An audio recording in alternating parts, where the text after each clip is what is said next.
जय हिंद बच्चों। सांद्रता की अगली विधि की शुरुआत करेंगे। द्रव्यमान आयतन प्रतिशत के रूप में हम सांद्रता को व्यक्त करते हैं। ये हमारी अगली विधि है और प्रमुखता से अगर देखा जाए तो विलयन की सांद्रता को व्यक्त करने के इस तरीके को हम औषधि या फार्मा में ज़्यादा उपयोग करते हैं।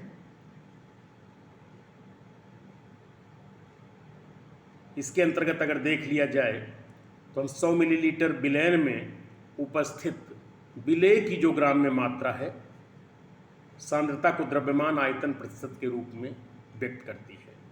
इसका सीधा मतलब है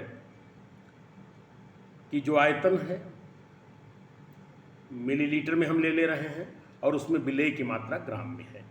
तो इस प्रकार से ग्राम की जो भी मात्रा उपस्थित है 100 मिलीलीटर में, यह सांद्रता का व्यक्त करने का एक तरीका है और इसे द्रव्यमान आयतन प्रतिशत वेट बाई वॉल्यूम के रूप में व्यक्त करने की बात करी जाती है या इसको व्यक्त करते हैं। यह द्रव्यमान आयतन प्रतिशत का रूप है।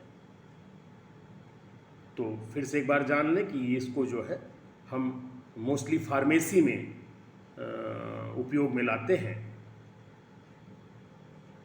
आइए अगले सांद्रता को व्यक्त करने के रूप को देखें। इसे पीपीएम कहते हैं, पार्ट्स पर मिलियन। मिलियन को सीधे से समझें, 1 मिलियन का मतलब है थाउजेंड, थाउजेंड्स, थाउजेंड, थाउजेंड्स। इसी से अंदाजा लगाइए, 1000 मल्टीप्लाई बाई 1000 ये होगा 10 टू पावर 6। तो क्या करेंगे हम कि पीपीएम में सांद्रता को देखने के लिए जो विलेय के भागों की संख्या है उसे 10 टू पावर 6 के प्रारूप में देखने की कोशिश करेंगे। तो इसको देख लें और पीपीएम में अगर देखा जाए तो इसमें द्रव्यमान द्रव्यमान, आयतन आयतन और द्रव्यमान आयतन में व्यक्त किया जा सकता है। इसे जो हमने ऊपर तीनों मेथड पढ़े हैं वो तीनों प्रारूप यहां पर हम ला सकते हैं। तो पीपीएम की सांद्रता को देखने के लिए हमारा एक सिंपल सा फार्मूला आ जाएगा कि पीपीएम में सांद्रता अगर है तो इसमें विलेय के भागों की संख्या हम देख लेंगे और इसको भाग दे दें हम विलयन के कुल भागों की संख्या से मल्टीप्लाई बाई 10 टू पावर 6। तो यह जो वैल्यू मिलेगी आपकी ये पीपीएम कहलाएगी। और अगर विलयन की सांद्रता बहुत कम हो, सूक्ष्म हो, अत्यल्प हो, तो फिर इस इकाई का प्रयोग करना ज़्यादा उपयुक्त है। तो ये हमारा अगला मेथड है विलयन की सांद्रता को पीपीएम में व्यक्त करने का। तो जैसा कि मैंने कहा कि अगर हमारी सांद्रता विलयन में किसी भी विलेय की बहुत कम है तो उसका हम उपयोग करें। तो इसी पर आइए हम एक डिस्कस करते हैं। जैसा कि आप जानते हैं कि समुद्री जल में जो घुली हुई ऑक्सीजन होती है उसकी मात्रा बहुत कम होती है। तो उसको हम पीपीएम के रूप में देख सकते हैं। और परीक्षा को ध्यान में रखते हुए पुनः हम एक बार बात करें कि यह प्रश्न काफ़ी रिलेवेंट है, एग्ज़ाम में पूछा जा सकता है, पूछा जा चुका है। तो वो एक छोटी सी प्रॉब्लम इसमें मैंने रखी हुई है। देखें इसको कि समुद्री जल में घुली ऑक्सीजन 5.8 पीपीएम में व्यक्त करते हैं। ये हमारा एक स्टेटमेंट है। समुद्री जल में घुली ऑक्सीजन 5.8 पीपीएम में व्यक्त करते हैं। इस पर न्यूमेरिकल जो बन सकता है या जो मैंने लिखा हुआ है इसको देखेंगे आप। 1 लीटर समुद्री जल है जिसकी डेंसिटी 1.03 ग्राम पर एमएल है और इसमें अगर देख लिया जाए तो जो ऑक्सीजन घुली हुई है वो 6 × 10⁻³ ग्राम ऑक्सीजन घुली हुई है। तो पीपीएम में सांद्रता इसकी हम कैलकुलेट कर सकते हैं। पीपीएम की सांद्रता में हमारा पहले तो हमें 1 लीटर जो समुद्री जल है इसको बदल दें। टोटल हमारा कितना ये भाग हो जा रहा है, देखिए इसको 1 लीटर जो समुद्री जल है इसका वेट में जो होगा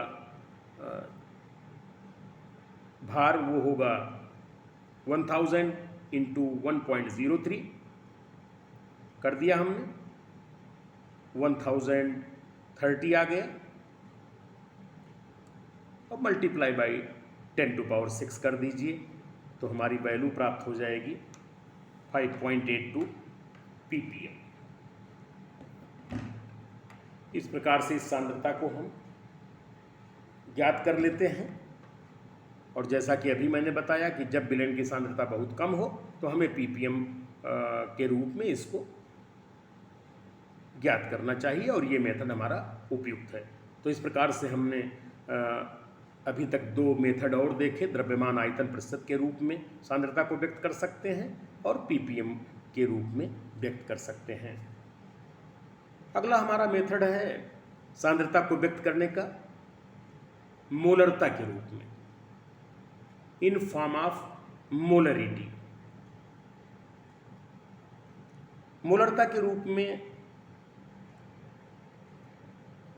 कैसे हम इसको देख पाएंगे?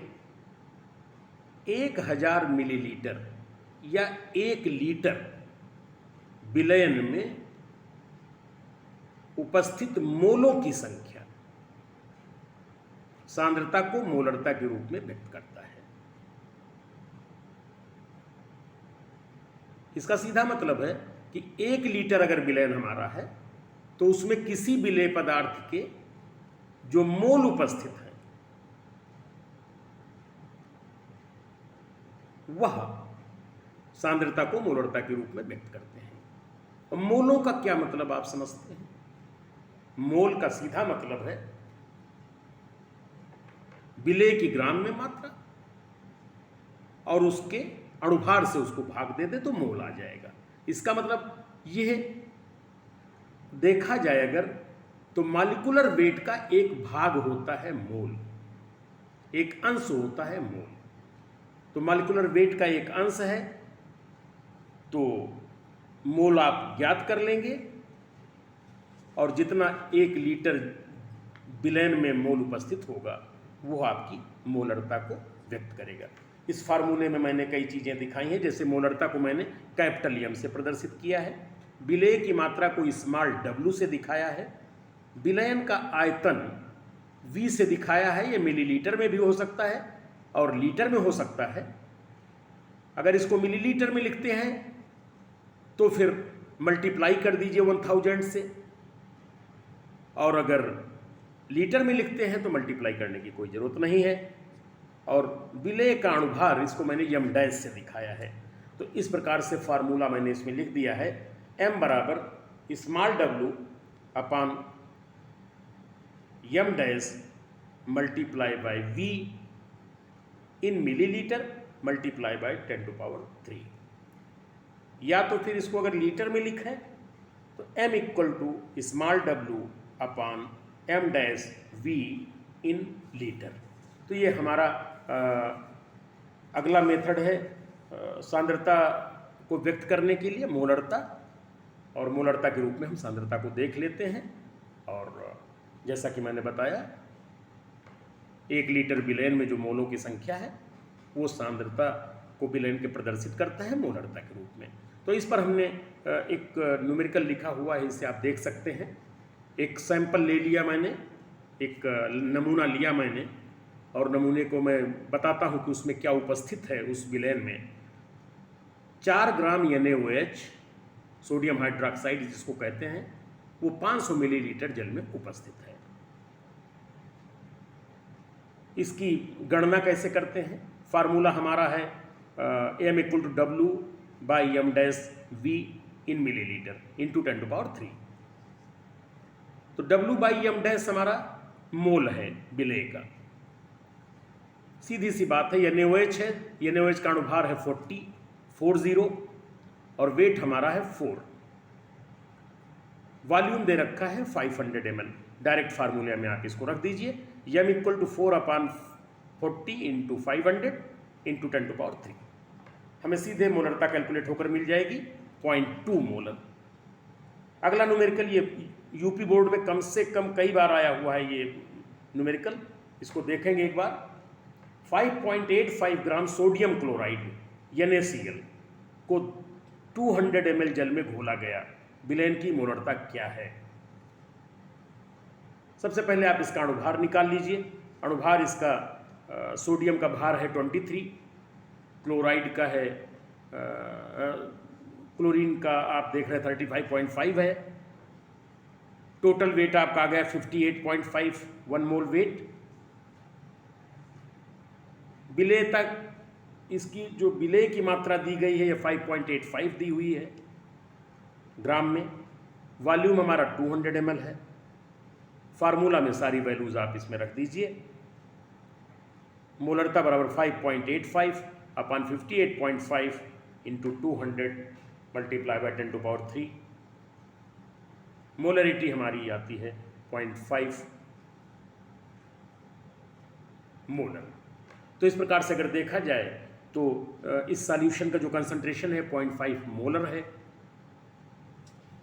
हमने आज जो सांद्रता के तरीके देखे उसमें द्रव्यमान आयतन है जिसको वेट बाई वॉल्यूम कहेंगे। कोई भी विलेय की मात्रा कितने वॉल्यूम में घुली हुई है वो इसको व्यक्त करेगा सांद्रण को। अगला मेथड, जैसा कि मैंने आपको बताया कि बहुत कम मात्रा नापने के लिए उपयोग में लाते हैं अधिकतम, इसको ppm कहा जाता है।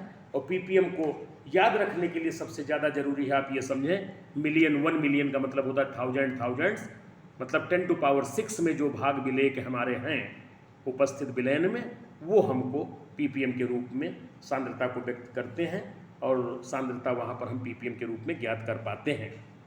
मोलरता का भी बहुत सीधा सा है कि आप 1 लीटर में जितने मोल घुले हुए होते हैं वो सांद्रता को मोलरता के रूप में व्यक्त करते हैं।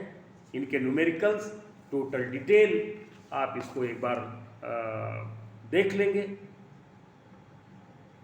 फिर हम अगले क्लास में इसी के साथ मिलेंगे। ये सारी चीज़ें परीक्षोपयोगी हैं, परीक्षा में बहुत इम्पॉर्टेंट हैं, बिल्कुल ध्यान से देखिएगा। धन्यवाद।